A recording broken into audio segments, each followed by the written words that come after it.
انہوں نے مجھ سے بولا کہ کل صبح ہر حال میں ہم ان پیک کرنا شروع کر دیں گے، لیکن ان کی صحت مجھے کافی زیادہ ڈاؤن محسوس ہوئی، جیسے ان کو بخار ہو۔ جب میں نے چیک کیا ان کو واقعی میں بخار تھا، تو بڑے بھائی نے جا کر بازار سے میڈیسن لا کر دی۔ ہم نے انہیں میڈیسن کھلائیں اور وہ سو گئیں۔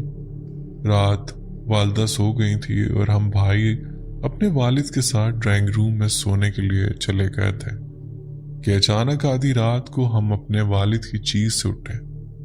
جب ہم اٹھے تو ہم نے دیکھا کہ وہ کالا بلّا جو چھت پر تھا وہ میرے والد صاحب کی چھاتی پر بیٹھا ہوا تھا۔ کیونکہ گرمی تھی، ہم لوگ جس ڈرائنگ روم میں ہی تھے، اس کا دروازہ بند نہیں کیا تھا، تو دروازہ کھلا دیکھ کر کمرے میں گھس آیا تھا۔ میرے والد صاحب بیڈ پر لیٹے ہوئے تھے۔ ہم نے وہاں پر ان کے لیے بیڈ لگایا ہوا تھا۔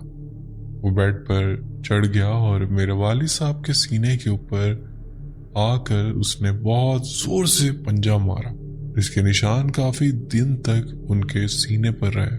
تو وہ چیخ مار کر اٹھے۔ جب ہم لوگوں نے دیکھا تو یہ وہی بلّا تھا۔ ہم اس کے پیچھے بھاگے، مگر وہ پھر چھت پر چلا گیا، اور چھت پر جاتے ساتھ ہی وہ کس طرف گیا کچھ پتا نہیں۔ یہ رات ہم لوگوں نے بڑی پریشانی میں کاٹ لی۔ ہم نے اپنی والدہ کو نہیں جگایا تھا کیونکہ انہیں بخار تھا اور انہیں کسی قسم کی پریشانی نہ ہو۔ اور پھر اگلا دن بھی گزر گیا، مگر ہم اپنے سامان کو ان پیک نہیں کر پائے۔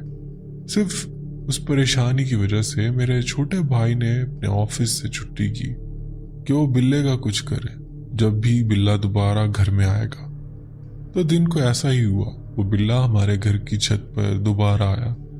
میرے بھائی نے اس کو دیکھ لیا اور میرے بھائی نے اس کے پیچھے دوڑ لگا دی ڈنڈا پکڑ کر، اور وہ بلّا دیوار پھلانگ کر دوسرے گھر میں چلا گیا۔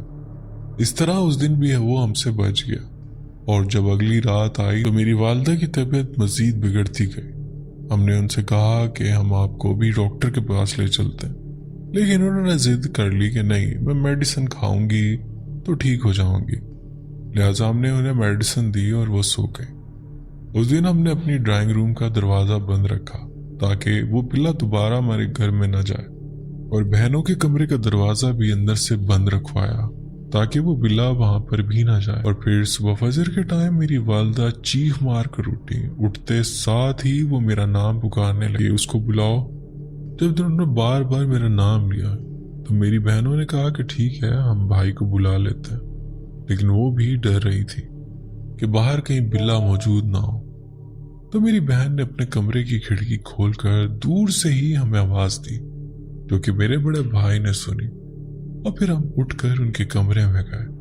میری والدہ کی حالت کافی زیادہ خراب ہو چکی تھی، وہ پسینے میں بھیگ چکی تھی۔ ہم نے پنکھا بھی لگوایا ہوا تھا کیونکہ ہم لوگ وہاں بھی نئے شفٹ ہوئے تھے، تو ہم نے وہاں پر اے سی ابھی انسٹال نہیں کروایا تھا، جس کی وجہ سے کمرے میں تھوڑی سی گرمی تھی۔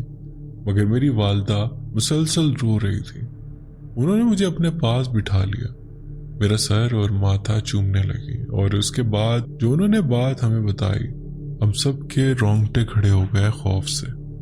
انہوں نے خواب میں دیکھا کہ جو ڈرائنگ روم والا دروازہ ہے، اس دروازے میں بیٹھا ہوا ہوں، اور میرے والدہ جس کمرے میں سو رہی تھیں، اس کمرے کی دہلیز میں وہ بیٹھی ہوئی ہیں، اور اس کے درمیان میں جو صحن ہے، وہاں پر ایک لڑکی کھلے بالوں کے ساتھ ناچ رہی ہے۔ تو میری والدہ نے اس سے پوچھا کہ تم کون ہو اور یہاں کیا کر رہی ہو؟ تو اس نے کہا کہ دیکھو، تم اپنے بیٹے کی شادی مت کرنا، یہ مجھے بہت پسند آ گیا، اور اگر تم نے اس کی شادی کر دی تو میں تمہاری جان لے لوں گی، کیونکہ یہ میرا لو ہے۔ میری والدہ نے اسے بتایا کہ اس نے تو محبت کی شادی کی ہے، تو کیسے چھوڑ سکتا ہے اس کو، اور دوسرا یہ کہ تم تو حقیقت میں ہو ہی نہیں، تو کیسے اس کی زندگی کا حصہ بن سکتی ہو۔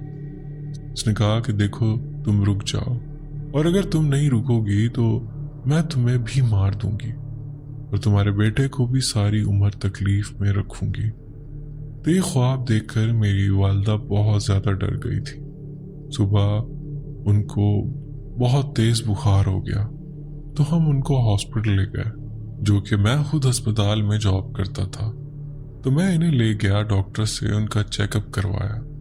انہوں نے ہمیں کہا کہ آپ ان کا چیسٹ ایکس رے کروائیں۔ تو ہم نے ان کا وہ ایکس رے کروایا تو ہمیں پتہ چلا کہ انہیں چیسٹ کی ٹی بی ہو چکی ہے۔